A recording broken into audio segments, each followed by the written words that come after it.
Hello students, my self Preeti Tiwari from Harda degree college Harda.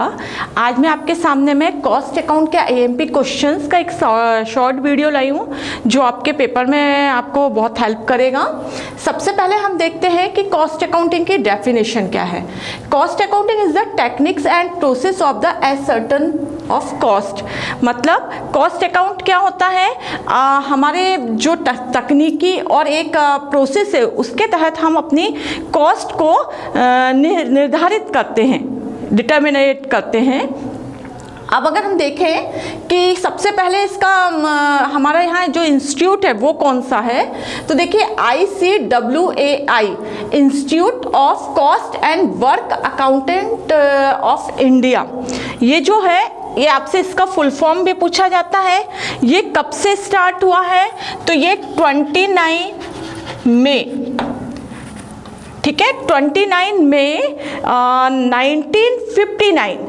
1959 से इसका establishment हुआ है। और इसका जो हेडक्वार्टर है वो कहाँ पे है, तो इसका हेडक्वार्टर है कोलकाता में, ठीक है। ये ध्यान रखिएगा, ये ऑब्जेक्टिव में पूछा गया है। ईयर क्या है, 29 मई 1959। हेडक्वार्टर कहाँ पे है, कोलकाता में। और इसका फुल फॉर्म आपके सामने में लिखा है, institute of cost and work accountant of India. अब इसके बाद हम देखते हैं कि फर्स्ट यूनिट में हमारे कौन कौन से आईएमपी क्वेश्चंस हैं। तो फर्स्ट यूनिट सबसे बड़ी यूनिट होती है हर सब्जेक्ट की, क्योंकि इसमें सारी चीज़ों को डिफाइन किया जाता है। हम सबसे फर्स्ट क्वेश्चन देखते हैं, element of cost. Element of cost, लागत के तत्व। लागत के कितने तत्व होते हैं, तो लागत के 3 तत्व होते हैं। सबसे फर्स्ट होता है सामग्री,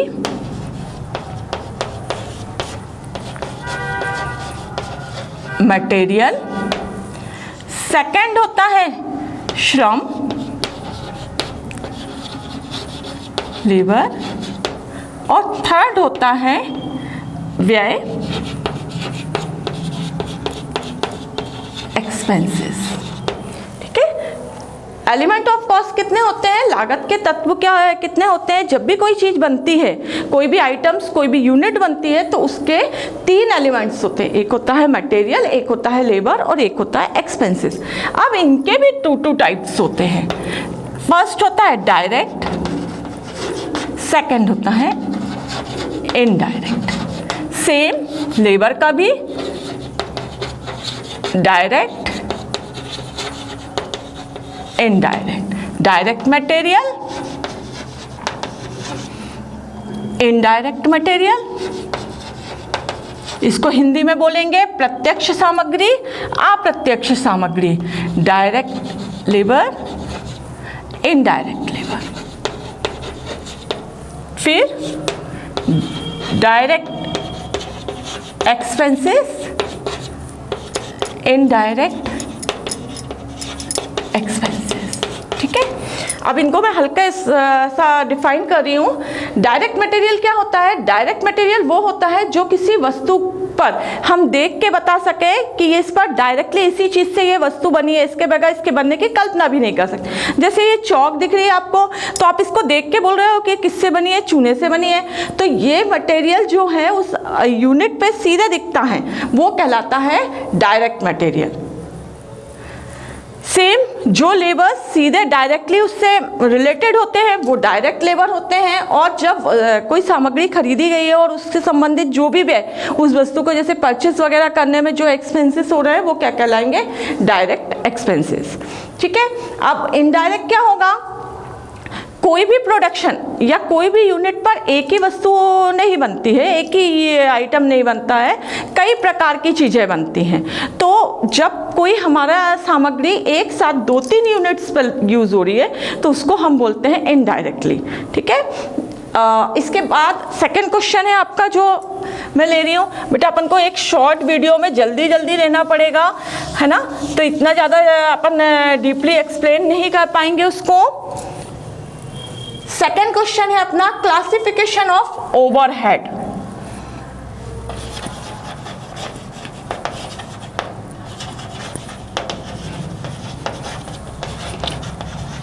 overhead. Classification of overhead, overhead को हिंदी में ऊपरी व्यय बोलते हैं। हिंदी में क्या बोलते हैं? ऊपरी व्यय। ऊपरी व्यय क्या होता है? सभी इनडायरेक्ट का टोटल।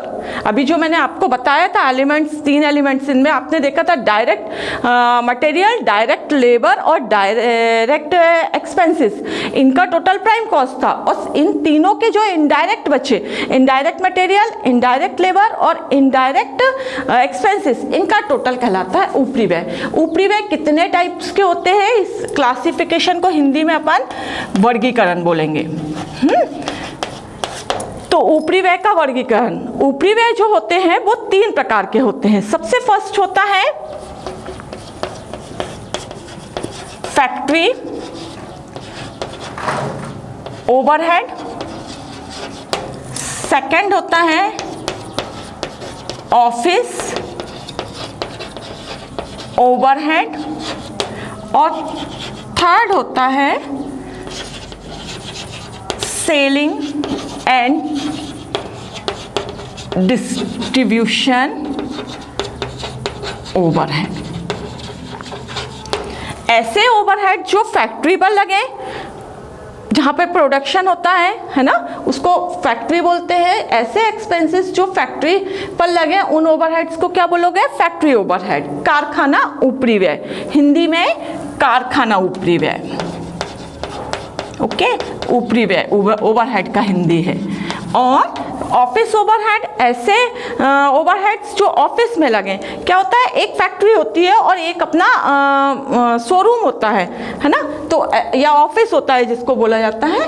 तो ये ओवरहेड्स कहाँ लगेंगे? ऑफिस में लगेंगे। और सेलिंग एंड डिस्ट्रीब्यूशन, जब वस्तु बन जाती है तो उसको सेल किया जाता है, उसका डिस्ट्रीब्यूशन किया जाता है, तो वो एक्सपेंसेस जो कहलाते हैं वो सेलिंग एंड डिस्ट्रीब्यूशन ओवरहेड कहलाते हैं। ये भी एक क्वेश्चन IMP था, क्लासिफिकेशन ऑफ ओवरहेड। ओवरहेड का क्लासिफिकेशन, वर्गीकरण कीजिए, 3 है।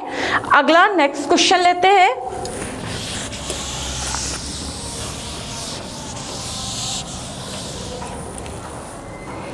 अगला क्वेश्चन है हमारा according to behaviour of cost.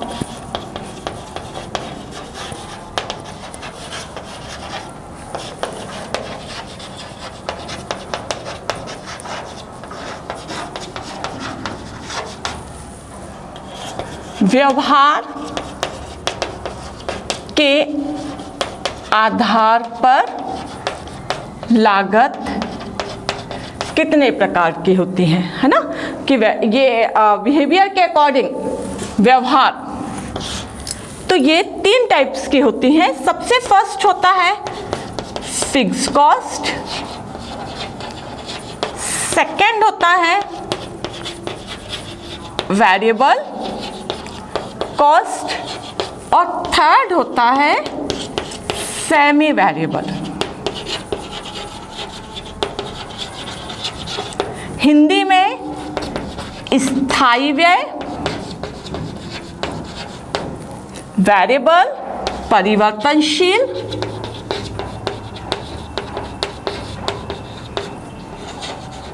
और सेमी वेरिएबल अर्ध परिवर्तनशील। ये आपसे अलग अलग भी पॉइंट्स में पूछे जा सकते हैं। 2 नंबर में परिवर्तनशील व्ययों को समझाइए, वेरिएबल कॉस्ट को एक्सप्लेन कीजिए। तो हाँ, अब हम इनको देखते हैं कि ये क्या होते हैं। जब भी कभी कोई आइटम या कोई कॉस्ट यूनिट बन रही है, तो उस कॉस्ट यूनिट पर कुछ ऐसे एक्सपेंसेस होते हैं जो फिक्स्ड होते हैं। चाहे आप 1 यूनिट बनाए या 10 यूनिट बना रहे हैं, इतना आपको लग रहा है। इस टाइप के एक्सपेंसेस के एग्जाम्पल क्या होते हैं? जैसे कि इंटरेस्ट, लाइसेंस, है ना, अपन लोन पे कोई चीज़ लेते हैं तो वो जो अपन को लोन का पैसा पे करना है, वो सारी चीज़ें। और रेंट अगर हमने, है ना, मंथली रेंट देना है, चाहे आप प्रोडक्शन करें या ना करें, आपको वो देना पड़ेगा। स्थायी व्यय, इसकी जो लाइन अगर हम इसको डायग्राम के थ्रू देखें तो ये स्थिर व्यय इस तरीके का डायग्राम देता है, मतलब एक स्थिर सीधी लाइन में चलते हैं। ओके, फिर सेकंड होता है वेरिएबल कॉस्ट, परिवर्तनशील लागत। परिवर्तनशील लागत वो लागतें होती हैं जो पर यूनिट से रिलेटेड होती हैं, मतलब आप जितना ज़्यादा प्रोडक्शन करते बढ़ाते जाओगे आपकी परिवर्तनशील लागतें बढ़ती जाएंगी। इसका डायग्राम अगर हम देखें तो इसका डायग्राम ऐसे बढ़ेगा, आप जैसे जैसे प्रोडक्शन बढ़ाओगे वैसे वैसे ये इस तरीके से रहेगा। ओके, फिर है सेमी वेरिएबल। सेमी वेरिएबल की इसके एग्जांपल्स जैसे हम देखें, मटेरियल, डायरेक्ट मटेरियल जो होता है, डायरेक्ट लेबर जो होता है, ये सीधे डायरेक्ट एक्सपेंसेस जो होते हैं वो पर यूनिट से रिलेटेड होते हैं, इसके एग्जांपल्स हैं। ओके, अब सेमी वेरिएबल क्या होता है? अर्ध परिवर्तनशील, ऐसे एक्सपेंसेस जिनका कुछ पार्ट तो आपका फिक्स की तरह रहता है, और कुछ पार्ट जो होता है जैसे जैसे आप प्रोडक्शन बढ़ाते हो वैसे वैसे बदलता जाता है। इसकी जो डायग्राम बनता है वो इस तरीके से बनता है, ये इतना अगर अपनी सीधी लाइन है और फिर इसके बाद ये मूव कर रहा है, आप जैसे जैसे प्रोडक्ट। इसके एग्जांपल्स रहेंगे रिपेयर एंड मेंटेनेंस, सुपरविज़न जो करने आते हैं वो चार्जेस जो ले रहे हैं, सुपरवाइजर्स की सैलरी, कुछ पार्ट फिक्स होता है, कुछ आपका फ्लेक्सिबल होता है। ये एक क्वेश्चन था, इसको एक बार फिर से रिपीट करते हैं। अकॉर्डिंग टू बिहेवियर 3 है, फिक्स्ड, वेरिएबल और सेमी वेरिएबल। ओके, अब हम देखते हैं नेक्स्ट क्वेश्चन क्या है अपना।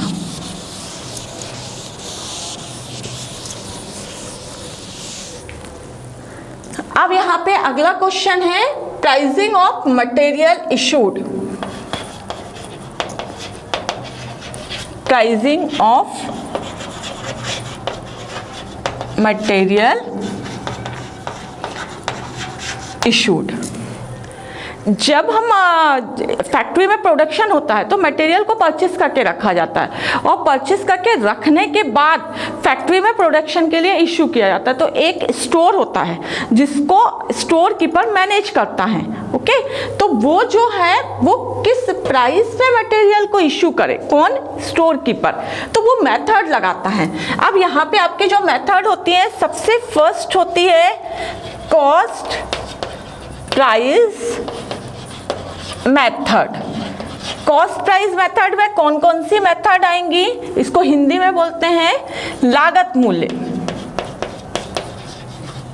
विधि। इसमें आपको क्लास में पढ़ाया गया है LIFO, FIFO, HIFO, base stock method, है ना।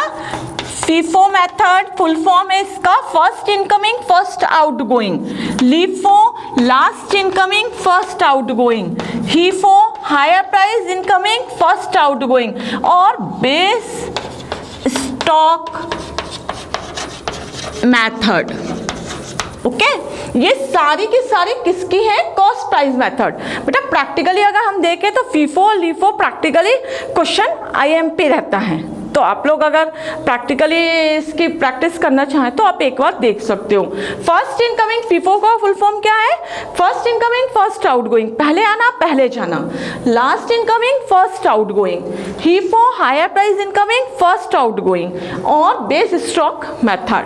अब इसके बाद सेकेंड जो मेथड होती है कॉस्ट प्राइस मेथड के बाद सेकेंड आती है आपकी average price method.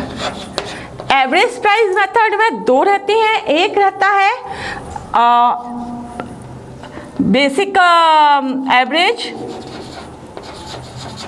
Average price, simple average बोलते हैं जिसको, सिंपल एवरेज प्राइस मेथड। और सेकंड होती है वेट एवरेज प्राइस मेथड। अब इसके बाद सेकंड के बाद थर्ड होती है प्रैक्टिकली सिर्फ आपके लिए फीफो, लीफो और हीफो में आप ध्यान देना है ना, market price method. Market price method, market price method में आपको एक रहेगा रिप्लेसमेंट प्राइस और सेकंड रहेगा रियलाइजेबल प्राइस। ओके, फिर है फोर्थ रहेगी आपकी नोशनल प्राइस मेथड। इसको बाजार मूल्य बोलते हैं और इसको वैचारिक मूल्य पद्धति बोलते हैं। हाँ, वैचारिक मूल्य पद्धति, बाजार मूल्य पद्धति, एवरेज औसत मूल्य पद्धति और कॉस्ट प्राइस लागत मूल्य पद्धति। मैं हिंदी बोलना भूल जा रही हूँ तो एक बार मैंने रिपीट किया। अब इसमें भी 2 टाइप्स होते हैं। इसका फर्स्ट होता है स्टैंडर्ड प्राइस मेथड और सेकंड होता है इन्फ्लेशन। स्टैंडर्ड प्राइस जो है आपका जो अपनी स्टैंडर्ड अपन बना के रखते हैं उसके आधार पर होता है और इन्फ्लेशन जो मूल्यों में उतार चढ़ाव होता है उसके आधार पर। कभी भी इन्वेंट्री का मूल्यांकन किस पे होता है? अगर ऑब्जेक्टिव में पूछा जाता है तो बाजार मूल्य और लागत मूल्य में जो कम होता है उस पर इन्वेंट्री मटेरियल जो इन्वेंट्री कंट्रोल होता है उसका वैल्यूएशन होता है। इन्वेंट्री का वैल्यूएशन हमेशा किस पे होता है? बाजार मूल्य और लागत मूल्य में जो भी कम होगा। ये आपका एक क्वेश्चन। इसके बाद हम अगला देखते हैं। अगला जो रहेगा आपका method and techniques material inventory control.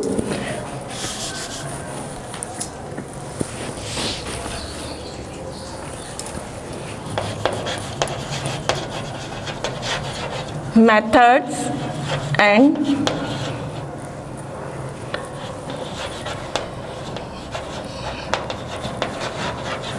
Of material. देखिए, मटेरियल और इन्वेंट्री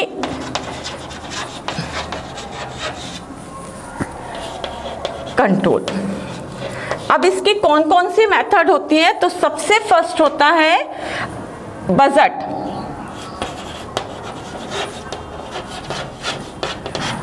एक बजट बनाया जाता है, उस बजट के आधार पर अपने मटेरियल को कंट्रोल करने की टेक्निक्स अपनाई जाती हैं। ठीक है, एक बजट अपनाया जाता है, इसमें अपन उसको जो बजट होता है उसके तहत अपन इसको कंट्रोल करने के लिए मेथड अपनाते हैं। देन सेकंड होती है हमारी सिलेक्टिव इन्वेंट्री कंट्रोल मेथड। ठीक है, सिलेक्टिव इन्वेंट्री कंट्रोल मेथड में हम यहाँ पे जो बोलेंगे ये मोस्ट आईएमपी रहेगा। इसमें 3 रहेंगी, उसको मैं आपको एक्सप्लेन करती हूँ। एक रहेगा ABC और एक रहेगा VED। ठीक है, सबसे पहले तो ये ध्यान रखो ABC जो है ये मटेरियल से संबंधित मेथड है। सिलेक्टिव इन्वेंट्री कंट्रोल मेथड की ये जो है ये किससे संबंधित है? मटेरियल। और ये जो VED है ये किससे संबंधित है? मशीनरी के स्पेयर पार्ट से संबंधित मेथड है। ओके, VED किससे है? मशीनरी के स्पेयर पार्ट्स जो होते हैं उनसे संबंधित मेथड है। और ABC जो है वो किससे संबंधित है? मटेरियल से संबंधित है। पहले मैं आपको ABC एक्सप्लेन करूंगी फिर VED, है ना। देखिए, ABC का फुल फॉर्म क्या है? Always best control. इसमें वस्तु को 3 कैटेगरी में डिस्ट्रीब्यूट किया जाता है। पहली होती है A, दूसरी होती है B और तीसरी होती है C। A कैटेगरी में सर्वाधिक उपभोग मूल्य वाली वस्तुएं ली जाती हैं। सर्वाधिक उपभोग मूल्य वस्तु मतलब एक कैटेगरी वो कैटेगरी होती है जिस पे हमें अपना पूरा कंट्रोल रखना पड़ता है क्योंकि इसका पूरा प्राइस जो होता है वो हाई होता है। सेकंड होता है मध्यम उपभोग मूल्य वस्तु और फिर सबसे कम सी कैटेगरी। ये हमारे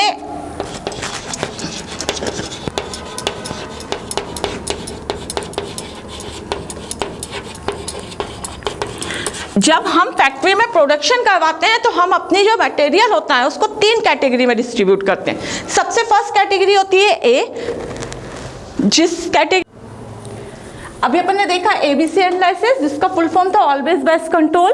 इसके बाद VED, मैंने आपको पहले ही बोला था कि ये मशीनरी से संबंधित है, इसका फुल फॉर्म है विटल, एसेंशियल, डिजायरेबल।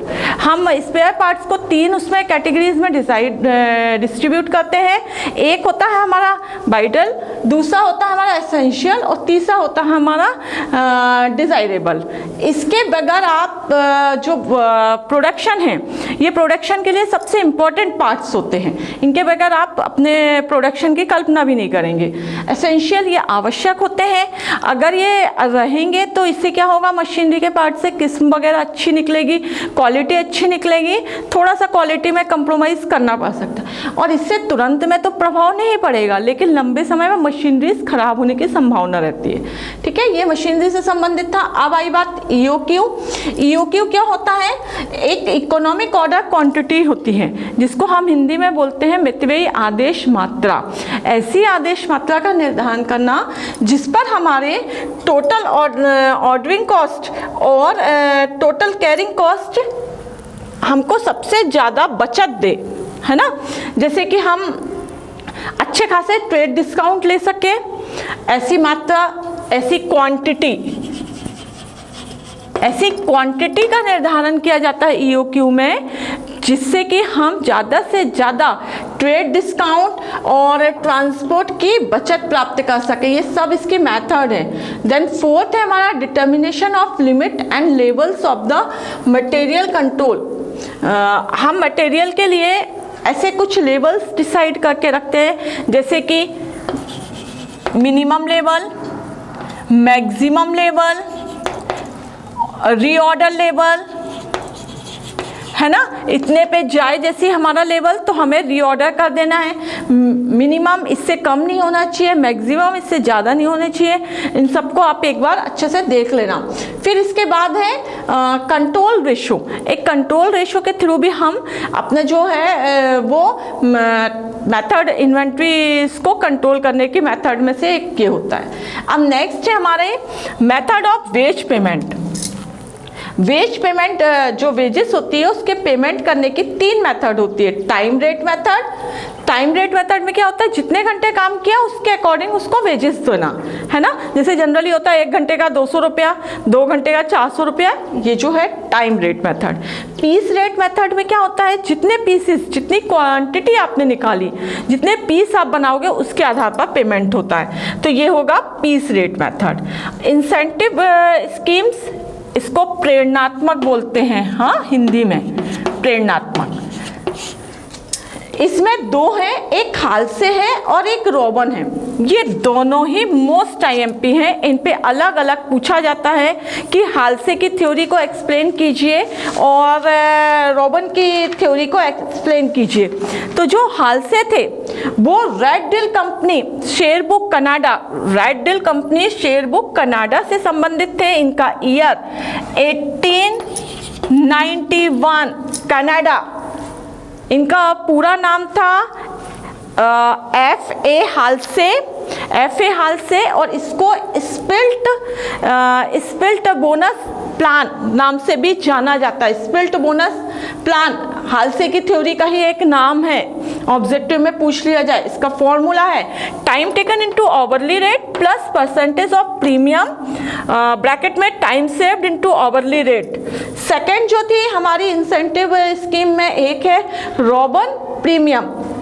इनका पूरा नाम जो है जेम्स रॉबन था।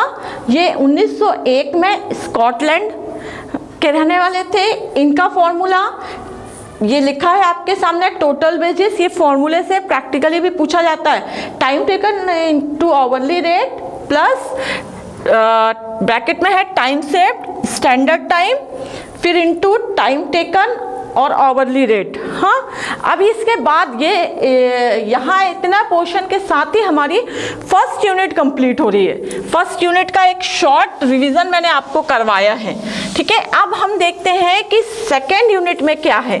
तो देखिए सेकेंड यूनिट जो है वो कॉस्ट शीट है। कॉस्ट शीट जो होती है ना, सेकेंड यूनिट में क्या आएगा आपको, कॉस्ट शीट आएगा। कॉस्ट शीट कैसे बनती है इसका प्रैक्टिकल क्वेश्चन आता है। मैं आपको एक कॉस्ट शीट का फॉर्मूला बता देती हूँ। कॉस्ट शीट मतलब अपने लागत का पत्र तैयार करना हिंदी में। अब देखिए कॉस्ट शीट, कॉस्ट शीट का अगर हम फॉर्मेट देखें तो ये इस तरीके का फॉर्मेट चलता है। कॉस्ट शीट का प्रैक्टिकल क्वेश्चन आता है, इसमें टेंडर प्राइस वाला क्वेश्चन भी पूछा जाता है, अमाउंट और पर यूनिट। यहाँ पे जितना प्रोडक्शन हुआ हो यूनिट्स का, प्रोडक्ट यूनिट ऊपर रखी जाती है, जैसे 1000 2000 जितनी भी यूनिट्स बनाई हो। सबसे फर्स्ट हम लेते हैं डायरेक्ट मटेरियल, डायरेक्ट लेबर और डायरेक्ट एक्सपेंसेस। इसका टोटल प्राइम कॉस्ट,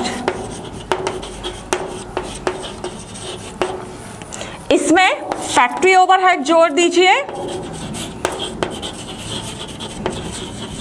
जो आएगा उसको बोला जाएगा फैक्ट्री ओवरहेड। ऐड किए वर्क कॉस्ट या फैक्ट्री कॉस्ट। इसमें अगला ऐड किया हमने, ये भी ध्यान रखना कभी प्राइम कॉस्ट अलग से पूछी जाएगी, प्राइम कॉस्ट क्या है, तो इन तीनों का total direct material, direct labour और डायरेक्ट एक्सपेंसेस। इसके बाद ऑफिस ओवरहेड ऐड कर दीजिए, ऑफिस ओवरहेड ऐड किए तो जो आया उसको बोलते हैं कॉस्ट ऑफ प्रोडक्शन। इसको क्या बोलते हैं, ये अगर हम ऐसे नाम दें ए बी, ये कहलाएगा कॉस्ट ऑफ प्रोडक्शन। ठीक है, कॉस्ट ऑफ प्रोडक्शन में सेलिंग एंड डिस्ट्रीब्यूशन ऐड कर दें,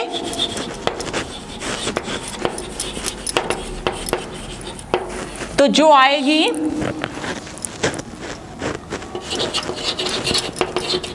टोटल कॉस्ट।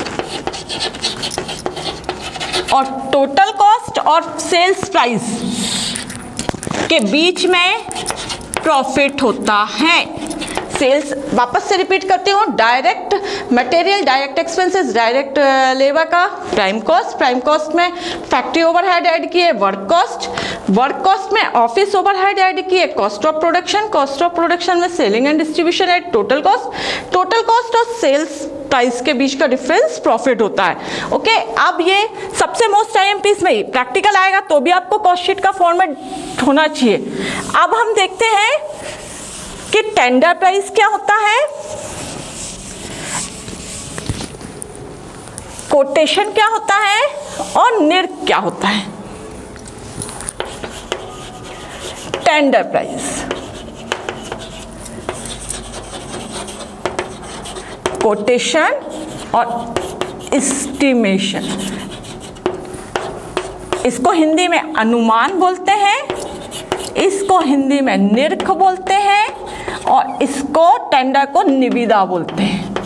ठीक है, निविदा।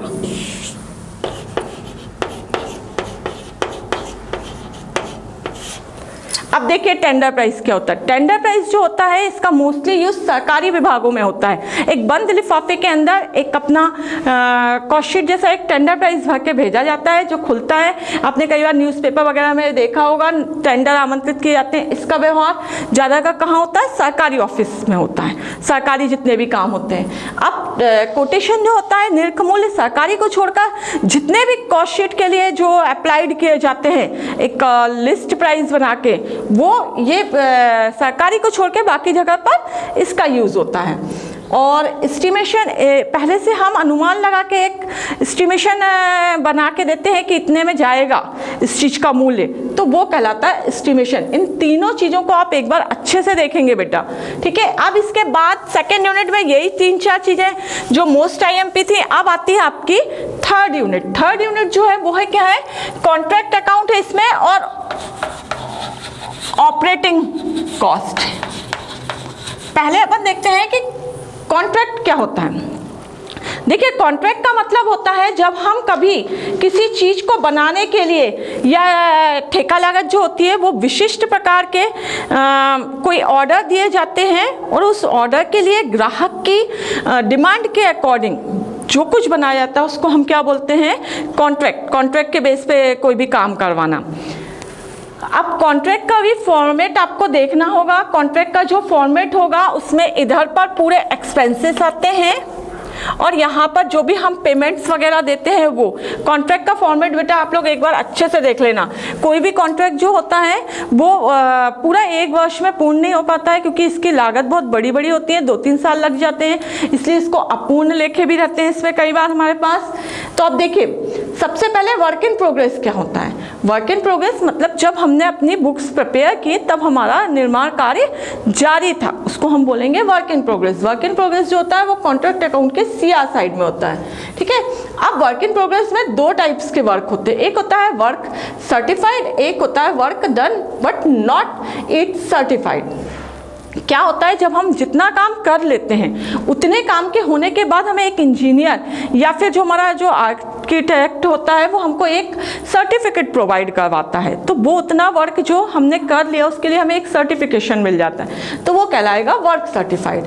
Work done but not certified में क्या होता है, वर्ष के अंत तक हमने काम तो कर लिया, जब हमने अपनी बुक्स प्रिपेयर की तब तक हमने इतना काम तो कर लिया लेकिन हमें उसका सर्टिफिकेशन लेटर अभी नहीं मिला है, तो काम हो गया है पर सर्टिफिकेशन लेटर नहीं मिला, तो वो कहलाएगा work done but not certified. अब method of the transfer profit on incomplete contract क्या होता है, जब हम अपनी बुक्स प्रिपेयर कर रहे हैं तब तक में हमने वर्क तो कर दिया है लेकिन अभी पूरा कंप्लीट नहीं हो पाया, कुछ एक पार्ट्स अभी रह गए हैं। जैसे कि कोई भी काम होता है, मान लीजिए ये एक रोड है, ये रोड ए से बी तक शहर तक जानी थी, अब इसमें 2 कैटेगरी हैं, आधा हुआ आधा नहीं हुआ, या 1/4 काम हुआ या 3/4 काम हुआ है, इस तरीके से। तो यहाँ पर इसका अलग से पूछा जाता है कि इसको प्रॉफिट में ट्रांसफर करने की वो बताइए मेथड्स। तो देखिए सबसे फर्स्ट होता है when work certified is less than 1/4 of the contract. अब देखो ये एक ए सड़क है, 20 का लास्ट है,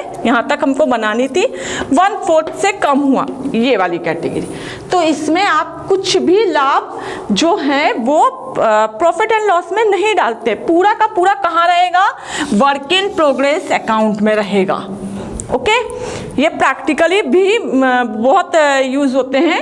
फिर सेकंड होता है when certified work is more than 1/4। अभी हमारा 1/4 से कम था तो ये वाली कंडीशन थी, अब वो बोल रहा है 1/4 से ज़्यादा है लेकिन 1/2 से कम है, तब हम क्या करते हैं, 1/4 से ज़्यादा 1/2 से कम, तो ये फॉर्मूला होता है profit is equal to credit balance of the incomplete contract और notional profit into 1/3 into cash received upon value of contract. Okay, third है when work certified is more than 1/2 of contract price। 1/2 मतलब अब ये वाली condition 1/2 से ज़्यादा है और तब आप कैसे करेंगे, आधे से ज़्यादा काम हो चुका हो आपके कॉन्ट्रैक्ट का, तो ये फॉर्मूला लगेगा profit is equal to credit balance of contract account 2/3। अब यहाँ ध्यान रखना, जब आपका काम 1/4 और 1/2 से कम था तो यहाँ देखो 1/3 आया, और जब आपका काम 1/2 से ज़्यादा है तो 2/3 जो है वो प्रॉफिट एंड लॉस में जाएगा। ओके, इसके साथ ही हमारी जो थर्ड यूनिट है वो कंप्लीट हो रही है। ओके, अब हम देखते हैं कि 4th यूनिट और 5th यूनिट में हमारा क्या आईएमपी है। अब हम देखते हैं 4th यूनिट। 4th यूनिट में आपको क्या है, प्रोसेस अकाउंट है ना। प्रोसेस अकाउंट में क्या होता है, कोई भी जो हमारा जो आउटपुट होता है या जो हमारा प्रोडक्शन होता है वो बहुत सारी प्रोसेस से होकर अंतिम निर्माण की स्थिति तक पहुंचता है। मतलब जैसे A process, B process, C process, जैसे कि पेट्रोलियम पदार्थ जो होते हैं या तेल जो होता है वो रिफाइनरिंग, क्रशिंग, इस टाइप से कई प्रोसेस से होकर लास्ट में फिनिश गुड में कन्वर्ट होता है। तो यहाँ पर हम देखें यदि कि प्रोसेस अकाउंट में कौन कौन से उसमें प्रोसेस अकाउंट लगता है, तो एक मैन्युफैक्चरिंग इंडस्ट्रीज़ में लगता है। मैन्युफैक्चरिंग इंडस्ट्रीज़ जो हैं वो सीमेंट, चूना, कागज, रबड़, ये जितने भी उद्योग होते हैं इनमें सब में प्रोसेस अकाउंट होता है। कई प्रोसेस से गुजरकर हमारा जो प्रोडक्ट होता है वो अंतिम निर्माण की इकाई तक पहुंचता है। फिर केमिकल्स इंडस्ट्रीज, जहाँ पे साबुन, तेल, शैम्पू, परफ्यूम ये सब बन रहा है। माइनिंग जितनी भी होती हैं उनमें, और पब्लिक यूटिलिटी में भी ये कई प्रोसेस से होकर गुजरता है। अब इसके बाद हम अगर देखें वेस्ट एंड इट्स ट्रीटमेंट, जो हम जब प्रोडक्शन करते हैं तो उसमें हमारा कुछ वेस्ट मटेरियल निकलता है। वो वेस्ट मटेरियल जो होता है उसके लिए हम देखें तो हमारे पास दो प्रकार के वेस्ट मटेरियल निकलता है। एक होता है हमारा नॉर्मल वेस्टेज और दूसरा होता है हमारा एबनॉर्मल वेस्टेज। नॉर्मल वेस्टेज क्या होता है? ऐसा वेस्टेज जो हमारे प्रोडक्शन में नॉर्मली जब हम प्रोडक्ट बनाते हैं तो नॉर्मल रूप से होता है, मतलब जिसको हम चाहें तो भी हम उस जो वेस्टेज को रोक नहीं पाएंगे, जैसे वस्तुओं का सिकुड़ जाना या धूप में उड़ जाना या थोड़ा बहुत रिसाव हो जाना, ये सारे के सारे क्या होते हैं? नॉर्मली होते ही हैं। इनकी नंबर ऑफ क्वांटिटी जो होती है वो बहुत कम होती है। मतलब अगर हम देखें कि 1000 में 1 या 2% का होता है तो उसको हम क्या बोलेंगे? नॉर्मल वेस्टेज बोलेंगे। ठीक है। अब एबनॉर्मल वेस्टेज की बात अगर हम करें तो एबनॉर्मल वेस्टेज जो होता है वो हमारी लापरवाही की तरह होता है, मतलब जो लापरवाही की वजह से होता है। जो मैनेजर्स होते हैं वो लापरवाही करते हैं, उसके कारण हमारा जो वेस्टेज होता है वो है ना, या फिर हमारी मशीनरीज खराब हो तो होता है, या फिर आपने खराब क्वालिटी के जो मटेरियल हैं उनको यूज़ कर लिया हो, या फिर प्राकृतिक जो प्रकोप होते हैं उनके कारण जो हमको लॉसेस होते हैं वो सब क्या आते हैं? एबनॉर्मल लॉसेस कहलाते हैं। आपके सामने में एबनॉर्मल लॉसेस का जो है एक फॉर्मूला भी दिया हुआ है, cost of abnormal wastage. Normal cost into abnormal जो अपनी यूनिट्स हैं वो लेंगे और डिवाइडेड बाय नॉर्मल प्रोडक्शन। ठीक है। अब इसके बाद अगर हम देखें तो इसमें 2 नंबर में पूछे जाने वाले 2 क्वेश्चंस होते हैं। एक होता है जॉइंट प्रोडक्ट क्या होता है और एक बाय प्रोडक्ट क्या होता है। जॉइंट प्रोडक्ट वो प्रोडक्ट होते हैं जो हमारे प्रोडक्शन में समान महत्व और समान मूल्य के होते हैं, मतलब उनकी जो वैल्यू होती है वो समान मूल्य में होती है। कोई भी प्रोडक्शन एक से दूसरे को आप कम नहीं बोल सकते हो कि ये कम इम्पॉर्टेंट है। एक ही प्रोसेस में इनपुट होने के बाद 2 समान महत्व और मूल्य की वस्तुएं अगर निकल रही हैं तो वो कहलाएगा जॉइंट प्रोडक्ट। जॉइंट प्रोडक्ट में मोटर स्पिरिट, कैरोसिन, मोम, अशोधित पेट्रोलियम, जब पेट्रोलियम पदार्थ बनाए जाते हैं तो ये सब चीज़ें उसके साथ निकलती हैं। इनका बाजार मूल्य जो होता है वो सेम रहता है, इसलिए इसको जॉइंट प्रोडक्ट बोलते हैं। अब बाय प्रोडक्ट क्या होता है? बाय प्रोडक्ट वो होता है जो हमारी एक प्रोसेस में जाने या अनजाने, मतलब हम नहीं चाह रहे थे कि ये प्रोडक्शन निकले पर वो अनचाहे उसके कहना चाहिए स्क्रैप से निकल गया या अनचाहे ही वो बन गया। जैसे कि जब हम चीनी उद्योग में चीनी बनती है तो सीरा का बनना है ना, और अपने जैसे ये आप देखें गेहूं होता है तो उसके साथ राई का हो जाना है ना। जॉइंट प्रोडक्ट में समान मूल्य और समान महत्व होता है, लेकिन बाय प्रोडक्ट में जो दूसरा प्रोडक्ट होता है वो कम वैल्यू का होता है, उसका महत्व मार्केट में इतना ज़्यादा नहीं होता है। ठीक है। अब इसके साथ ही आपकी 4th यूनिट कंप्लीट हो रही है। जो प्रोसेस अकाउंट है, प्रोसेस अकाउंट का प्रैक्टिकल क्वेश्चन अच्छे से तैयार कर लेना, आता ही है इसका प्रैक्टिकल क्वेश्चन। 3-4 ऐसी प्रोसेस दी होती है, उनके एक्सपेंसेस डालना होता है और उस तरीके से लास्ट वाली यूनिट, मतलब जो लास्ट होता है वहाँ पे फिनिश गुड निकलता है। इसके साथ अब हम देखें तो हमारी 5th यूनिट में क्या क्या चीज़ें हैं। तो 5th यूनिट में एक आपका इम्पॉर्टेंट पार्ट है बीईपी। बीईपी क्या होता है?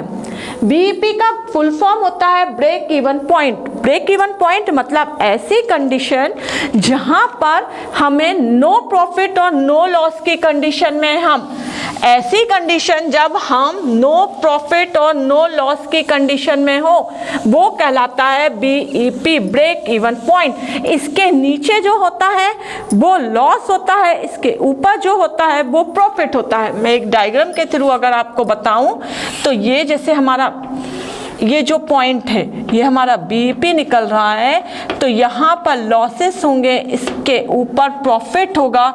हर एक प्रोडक्शन में बीईपी निकाल के रखा जाता है, इतनी यूनिट्स से कम में हमको लॉस होगा, इससे ज़्यादा हम अगर यूनिट्स प्रोड्यूस करेंगे तो हमको प्रॉफिट होगा। ठीक है, ब्रेक इवन पॉइंट। अब ब्रेक इवन पॉइंट के बाद अगर हम देखें तो हमको ये जो है यहाँ पे प्रैक्टिकली चीज़ें ज़्यादा हैं। कंट्रीब्यूशन क्या होता है? कंट्रीब्यूशन को हिंदी में बोलते हैं अंशदान। अंशदान का फॉर्मूला होता है सेल्स माइनस वेरिएबल। सेल्स में से वेरिएबल कॉस्ट को माइनस कर दो तो जो निकलेगा उसको क्या बोलेंगे? अंशदान। अब सी का फॉर्मूला, सी मतलब कंट्रीब्यूशन, हाँ, C is equal to F plus P. F मतलब फिक्स कॉस्ट, पी मतलब प्रॉफिट, और अगर लॉस हो तो माइनस कर देना। एक और सी का फॉर्मूला होता है S into PB ratio. PB ratio, हाँ, इस तरीके से ये प्रैक्टिकली भी इंपॉर्टेंट है, ये फॉर्मूले में रख के वैल्यूज के आंसर आते हैं। अब पीबी रेशो, पीबी रेशो का फॉर्मूला क्या होता है? सी। सी मतलब कॉन्ट्रीब्यूशन। सी मतलब क्या है? Contribution. Contribution into 100 divided by S. S मतलब sales into 100। S minus V upon S into 100, ये भी है। अब जो जहां जहां से सी निकला है वो फॉर्मूले में रखते जाओ, आपका निकलेगा F plus profit into 100 divided by S.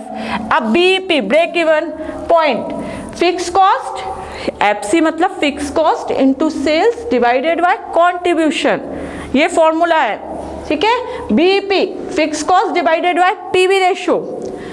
अच्छा, पीवी रेशो निकालने का एक और फॉर्मूला होता है, कभी कभी पेपर में आपको वेरिएबल कॉस्ट रेशो दिया होता है। अगर कभी वेरिएबल कॉस्ट रेशो दिया है और पीवी रेशो पूछे जाइए, ऑब्जेक्टिव में भी पूछे गए हैं, तो 100 में से माइनस कर देना। For example variable cost ratio बोला 60%, कितना बोला? 60%। तो आप पीवी रेशो पूछ रहा है वो, तो 100 में से माइनस कर लेना। 100 माइनस पीवी रेशो कितना आ जाएगा? 40%। ये ऑब्जेक्टिव में पूछे गए हैं क्वेश्चन।